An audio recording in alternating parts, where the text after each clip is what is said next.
let's start. Actually, it's already 2.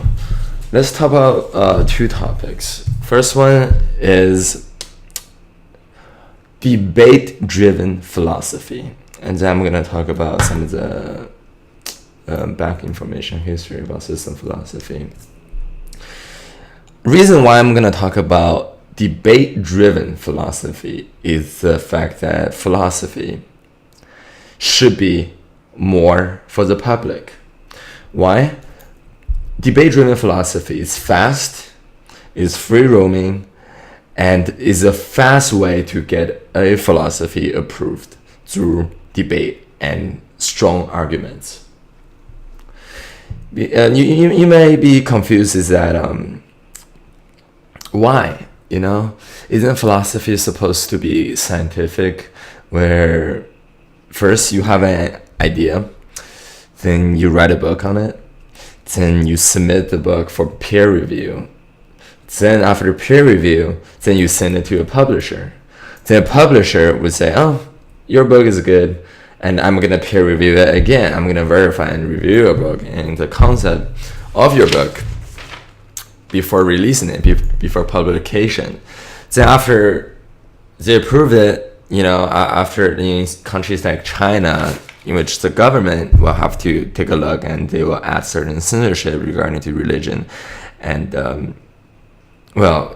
if you ever going to publish a philosophy book in China, trust me, it's not hard, because I'm not gonna talk about people close to me, but it's a really harsh process. Then after publication, which takes years and costs money, it took at least about $10,000 for an average book that it's gonna be being in actual bookstores. It's gonna cost you at least $10,000. And after that, that's when you can consider your book, your philosophy to be, well-rounded for the public review. After 2-3 years to write the book, and 1 year to take the book to be released or less, and about a few years for the public to catch on to your philosophy. The thing is that I'm not into that. I'm not a person who would go through unnecessary steps for my philosophy. I'm definitely not one of those traditional guys. I'm one of those people who rather cut their own edge. That's why I'm the one who want to push it. I'm not sure that I'm the one who created it again. I don't ever read book about it, but I just have these kind of ideas. So yeah, debate-driven philosophy. Why? It's fast. You can think about ideas in your basement. You can think about it anywhere you go. In classroom, when you are in restroom, when you're taking a shower, those are your battle area. Then that's where you create this. That's where the basement where you create this ideology. However, you might say, then what's the point, right? Even ISIL or ISIS, like those ideologies, they come out in their basement, but it didn't mean they're right. It doesn't mean they're logical. It doesn't mean they will last. It doesn't mean they will be ethical, right? However, fundamentally, philosophy is not meant to be reasonable sometimes, anyways. But you see, since this is where the next part kicks in, is the debate part. Debate is the verification method for debate-driven philosophies.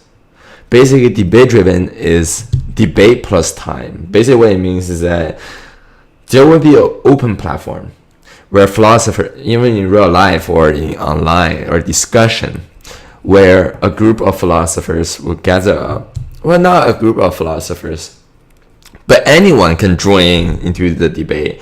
And the philosopher will take one side, and everyone who are against the philosopher or the concept that philosopher is trying to support would be on the other side. And the philosopher will try to come up with an argument that supports their philosophy.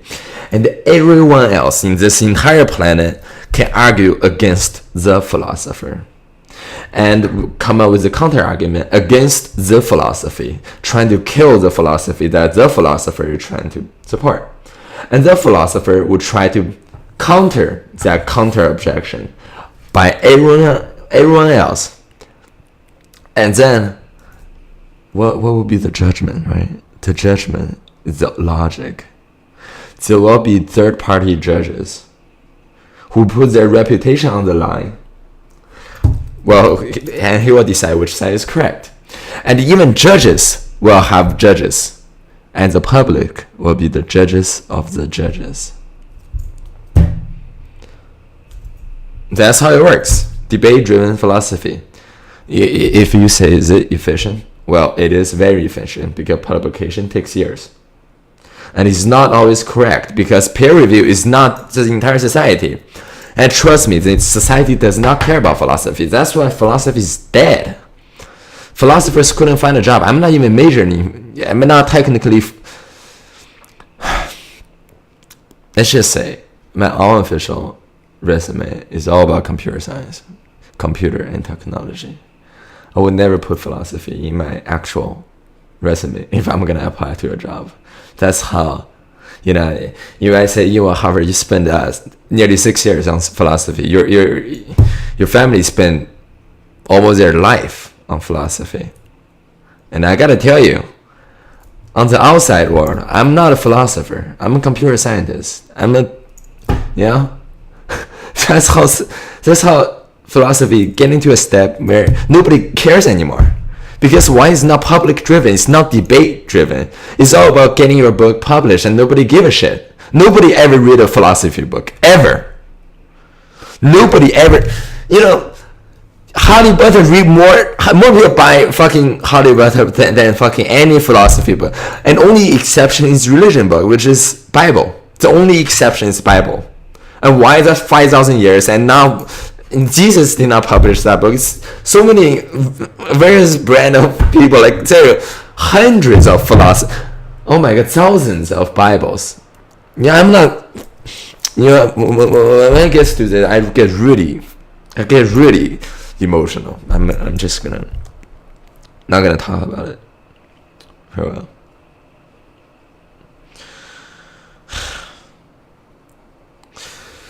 And another reason why I choose debate-driven philosophy is the fact that I'm very much into research philosophy. I'm not into general philosophy. Why this matters? Because research philosophy is in my mind. It's not up for the publish. It's not for public yet. However, why debate-driven philosophy works so well in my area is because I don't have to publish anything. Everything is in my mind. I have a system in my mind. I don't have to publish. I can't publish an entire system. Basically, it works the same way as publication, but you have to understand. 2 dots. In a book, there are more dots. That completes the book to a very systematic idea. For debate, what makes debate-driven philosophy very powerful is fast, accurate, and it's actually more accurate than published philosophy because over time, think about it, over time, a book, once you publish it, this is how many dots you have. However, debate-driven philosophy, you start with argument, counter-argument, counter-argument. Every one of those counter-argument is a dot. Over years of gathering, and over a long time, you can literally spend 100 years trying to construct this argument, this debate of 100 years. In the end, it will finalize. Trust me, it won't even take 5 hours. I forgot what equation this is, but I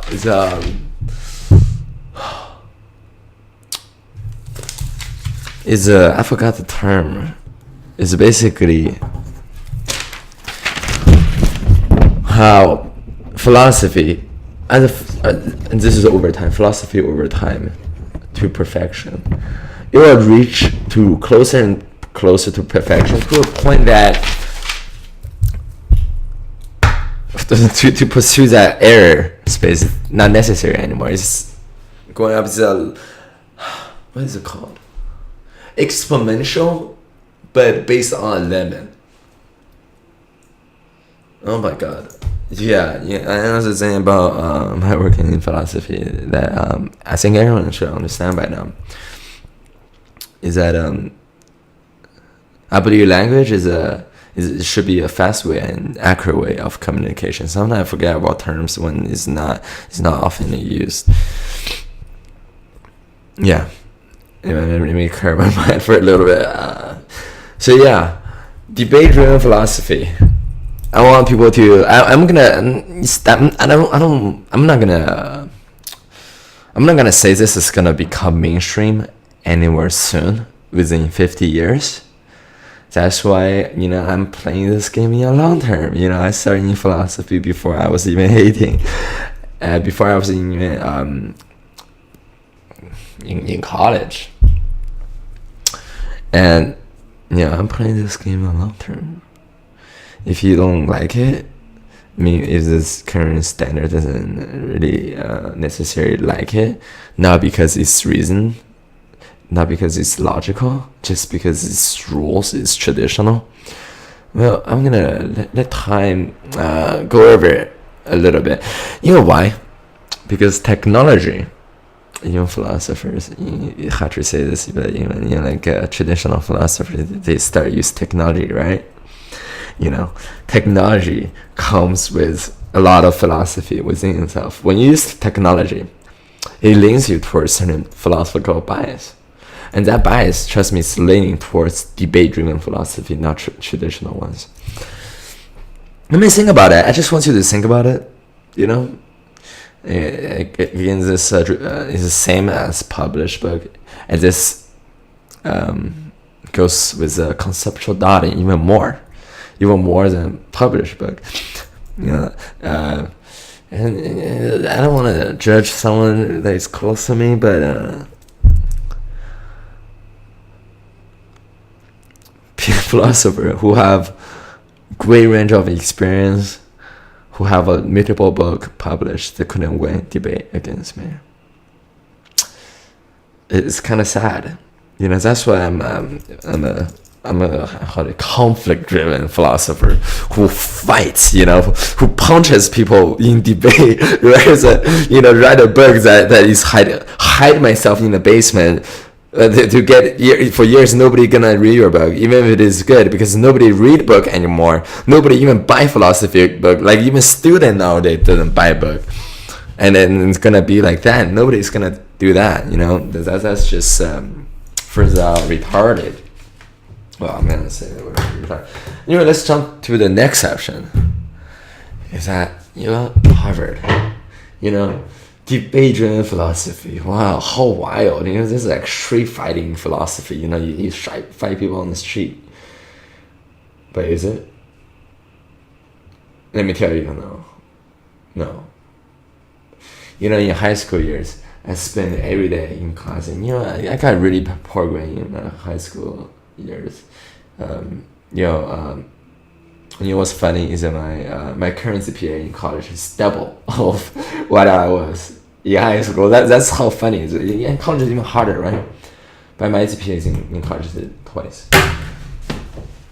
Let's talk about philosophy.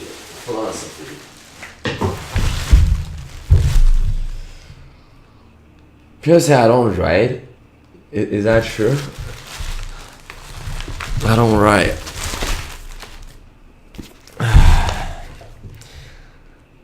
These two notebooks, they're all filled. Every single page are filled.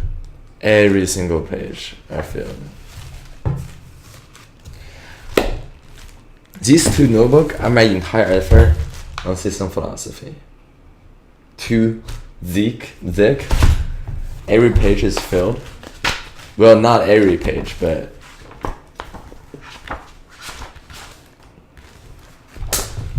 and Wait, what? Personal ideas. Yeah, this is about 100 pages of system philosophy. Every single page. Back when I was in high school, sometimes I leave certain pages because I'm gonna expand it, but I never got time because later I just put everything digitally.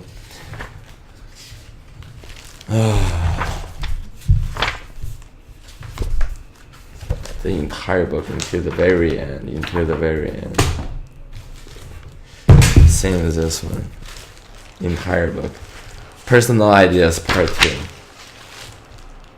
Visible value. So it's the entire 2 books.